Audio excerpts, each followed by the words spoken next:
মাচা পদ্ধতিতে উন্নত জাতের ভেড়া পালন। অতি দরিদ্র খানা পর্যায়ে উন্নত জাতের ভেড়া উৎপাদনের মাধ্যমে দারিদ্র্য বিমোচন ও টেকসই উন্নয়নের শীর্ষ কারিগরি উদ্যোগে মাচা পদ্ধতিতে উন্নত জাতের ভেড়া পালন। পিপিইউ প্রজেক্ট ওয়েলকাম কাকুরঘাটা। আমরা দেখতে পাচ্ছি গারল, এটি ভেড়ার একটি উন্নত জাত।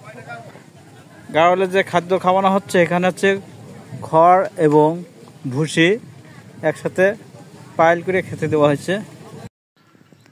গারল এদের প্রধান খাদ্য হচ্ছে ঘাস, খড়, বিভিন্ন শাক সবজি, লতাপাতা এগুলো। এছাড়া খুব অল্প খাবারে বেঁচে থাকতে পারে। এদের সাধারণত মাঠে চড়িয়ে পালন করা যায়। গারল সাধারণত শান্ত স্বভাবের হয়ে থাকে।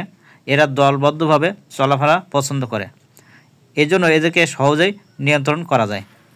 গারল এর দেহের গঠন হচ্ছে এরা সাধারণত মাঝারি এবং ছোট আকৃতি হয়ে থাকে।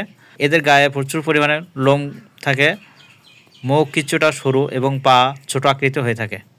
গারল সাধারণত 7 থেকে 8 মাস বয়স হলেই প্রজননের উপযুক্ত হয়।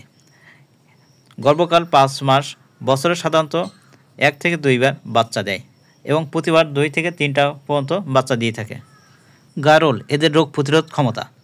বন্ধুরা, দেশি গারল সাধারণত এদের রোগ প্রতিরোধ ক্ষমতা অনেক বেশি। এদের নিয়মিত টিকা ওষুধ দিলে সহজেই অসুস্থ হয় না। গারলের আরেকটি বৈশিষ্ট্য হচ্ছে এরা সাধারণত রোদ বৃষ্টিতেই খাপ খাওয়ে চলতে পারে।